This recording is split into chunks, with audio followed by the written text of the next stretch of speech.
Okay, let's worry right now about the Precal stick and not the spirit stick. Because we have next week a test coming up that'll be our last big grade of the quarter.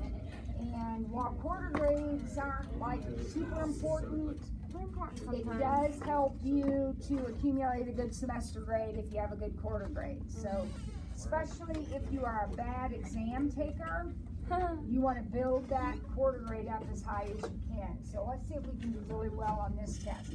So yesterday we started practice test 1, but I did page 2 because I wanted to do the word problems, extra practice. But we're back on page 1 now on the front, and I believe we'd already done A, but I'm going to do it again. Just at the risk of boring you even more than usual, I want to do it again to remind you what 2 things are happening here. There are 2 things happening. The negative is going to flip you upside down. So we're going to go upside down. And then the 2 is going to multiply the height. So you are going to go upside down and be twice as tall. So see that little triangle right there? He's pointing down. So when I flip him over, he's going to be pointing up. And he's going to be twice as tall. So right now he's 2. So he will be 4.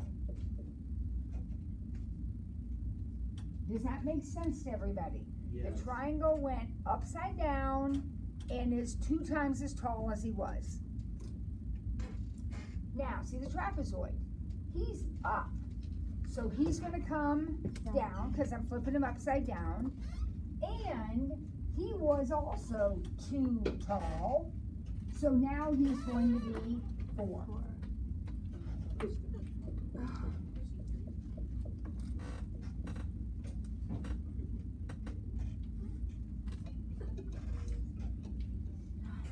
So there is my picture. I have exactly the same width. Nothing has changed this way, but it's twice as tall as it was. Olivia? Would he be 6 tall? Because he was 3 tall. Oh, was he 3? Oh yeah, I drew it wrong. Thank you so much, Olivia. You're right, I drew it wrong to start with. He was supposed to be 3 tall. So he is going to be 6 long now. Thank you.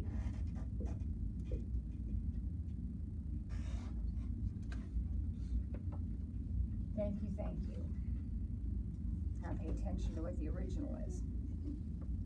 Okay? All right, now the next one says we're going to take the absolute value of the whole thing minus 2. So what does the absolute value of the whole thing mean? Everything up, right. So everything up. And then this means down 2. So I'm going to draw everything up first. So I'm going to go back to my original picture. And I'm going to make everything go up. So that means the triangle has to go up. But the trapezoid is already up. So he's going to stay up. Agreed? Now I am not done. But that is a picture of this. So now I will take this and drop it 2. So everything comes down 2.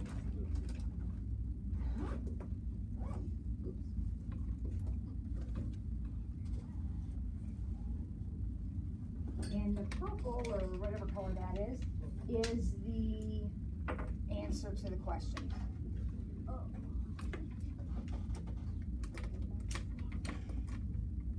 You got it?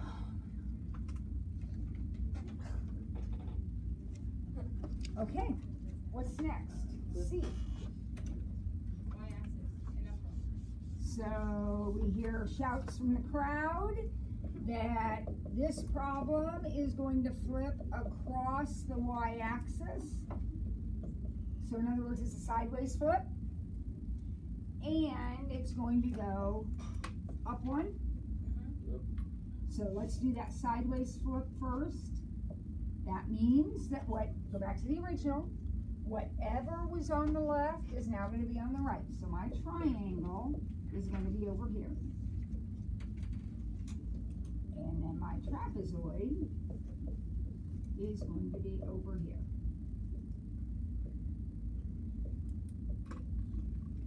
I'm not done yet. Oh, so you just reverse it? When there is a negative on the x, that goes this way, yep. Now everything goes up one. So I just pick up every point. And again, this purpley pinky thing is the answer to the question. You're gonna have to do this on test day. Everybody with me? Jalen? Yeah. Okay. Magnus? You okay? Yeah. Alright. Next. Now we have an absolute value, but it's on the x only. So what happens when we take the absolute value of just the x? Everything on the right side. Okay, so we copy right onto left.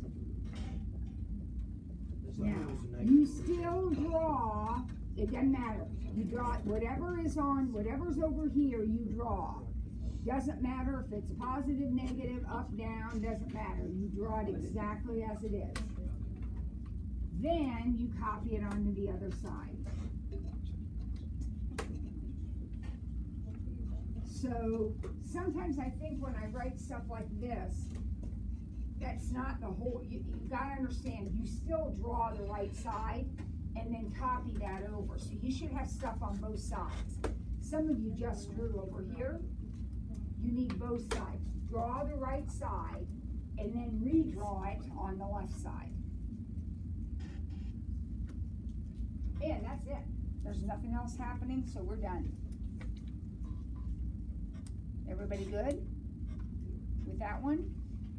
Yep. Okay, last one on this paper anyway.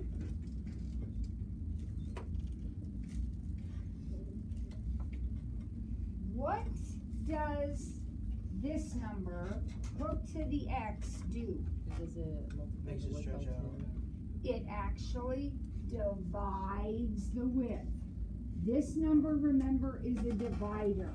It divides the width. Because it's not a fraction. A number, it always divides. It doesn't matter what it is, it divides. If it happens to be a fraction, like 1/3, dividing by 1/3 is the same as timesing by 3, but you're still dividing by whatever number is there. Whatever number is there divides the width. So, how wide is my original trapezoid? 2. How wide is my original trapezoid? 6. So it's going to be divided by 2, so now my trapezoid is going to be 3. So there it is. There's my trapezoid. How wide is my triangle? 2. So now it's going to be 1.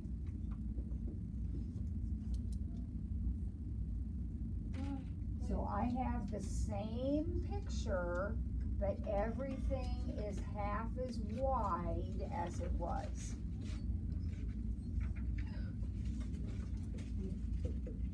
Guys, a number here multiplies the height. So whatever the height is, you times it by that number. A number here divides the width. So whatever the width is, divide it by that number. Okay? So if that's a 3, you divide your width by 3. If it's a 1/2, you divide by 1/2. This number divides the width. Okay? All right, well, we already did page 2, so we're ready for page 3. Thank you. Now, some of this stuff, we've been so involved with our word problems and our graphing that we've kind of lost sight of some of this. So we gotta make sure we remember what's going on here.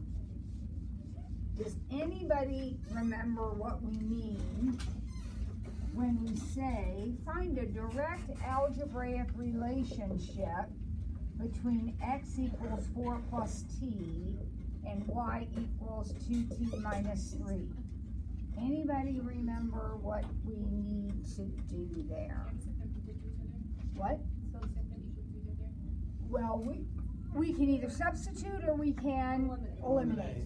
So if you can't set them equal to each other now, but if you solved them both for t or something, you could set them equal to each other.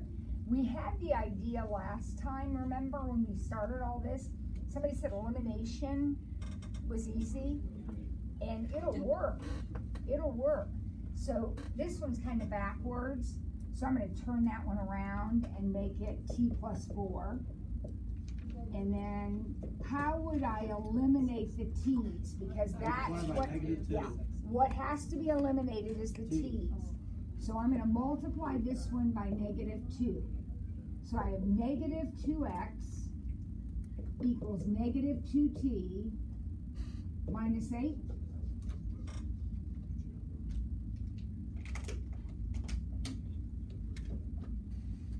Now what happens when I add these together? Do you see the t's cancel? Yeah.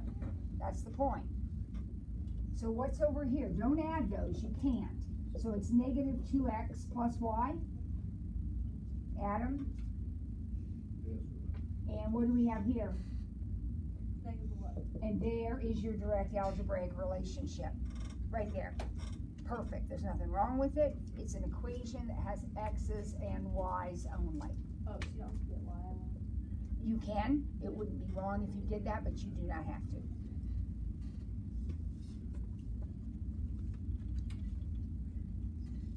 Yeah, so her question was, could I write this like this? And the answer is absolutely. You don't have to, but that would be fine. Okay, remember doing that now?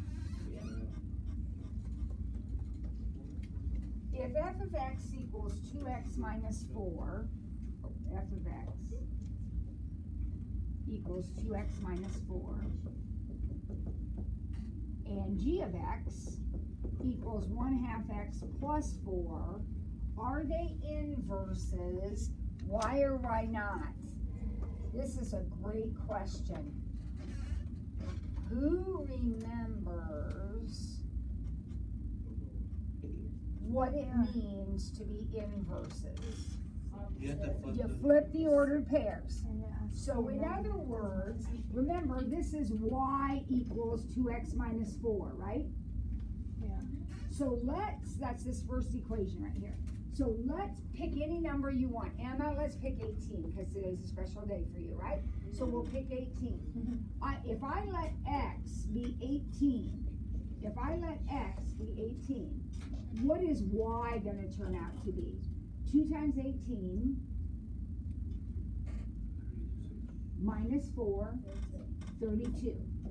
So one ordered pair for that first equation is 18, 32.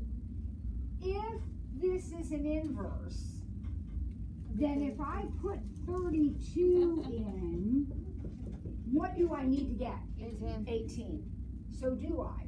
What's 1/2 of 32? 16 plus 4. Uh-oh. If I put in 32, I get 20 in the second equation. Are they inverses? No. Because why? You didn't come up with the same number. Right. You plugged 18 in and got 32. If they're inverses, when you put 32 in this one, you better get 18.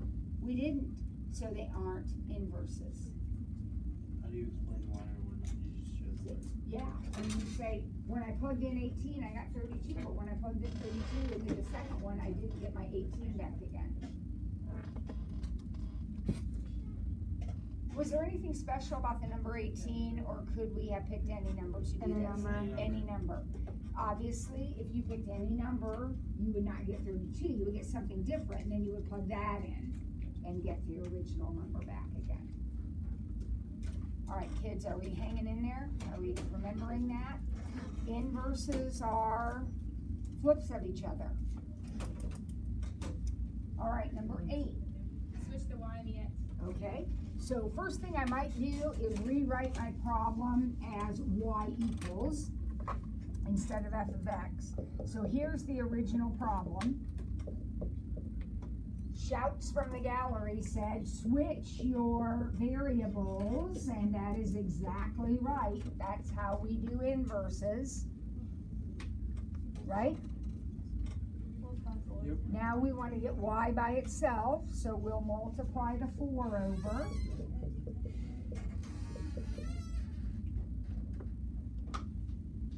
Right? Yep. And then I guess we'll subtract 9. And then our last step will be to divide by -2. -2. And that is my inverse. So in the answer blank, it's going to say f inverse equals, and you're going to say 4x minus 9 over -2. And we're yawning. Let's get one more done. Actually, let's get this next one done. Let's get 8B done, okay? We had a quiz over this. It's the factor. This was the question I said on last year's test. So many kids missed. So I gave you a quiz over it to make sure you practiced it a little bit extra. So first thing we're going to do is same as we did before. We're going to make that a y, right? And then we will, Multiply. No. Or divide by the first we got to switch our variables, Yeah. right? So we're going to switch our variables. And then you do 2X plus 4. Like 2Y plus 4. Then this is going to come over here. So we have x times 2y plus 4 equals 3y minus 5. Everybody starting to remember this? Yeah. You distribute. So then we distribute, so 2xy plus 4x. Now, But you have to get the Y's on the same side. yes, we gotta get the y's on the same side. So you flip 4x into Don't factor at this point. If you factor at this point, you're gonna go right back to where you started. You have to do the moving around. So 2xy minus 3y equals negative 4x minus 5. -5, yes. And then now you factor it. Now we factor it, The so y we can out. take a y out. 2x minus 3. So we have 2x minus 3 equal to negative 4x minus 5. And you divide And it. divide. And then we divide, 4x and minus 5 that is going to be our answer, right? Does it just happen to be when you do those, if you start the fraction, you're gonna get a fraction now, or you're always gonna get a fraction? You're always gonna get a fraction. Yep, you're always gonna get a fraction, because you're always gonna have that division. Okay, we can do number 9, we got a couple minutes, I promise I'll stop after number 9. Let's get number 9 done. Number 9 says, find the ordered pair, x and y, if you let t be -1. I wanted to do this one because it's so easy. If t is -1, what's x? 1, because it's -1 squared. Yeah. Yes. And if t is -1, what will y be? 2. You're putting Two. -1 in for Two. t. Oh. What's 5 plus -1? -4. 4. Okay. No. Kids. 5 plus -1. So Mary's our 4/3 is the right answer, yes, 4/3 is the right answer. So to do problem number 9, all we had to do was plug in the -1, right? Okay. Now, we have a test next week. I know what you're thinking.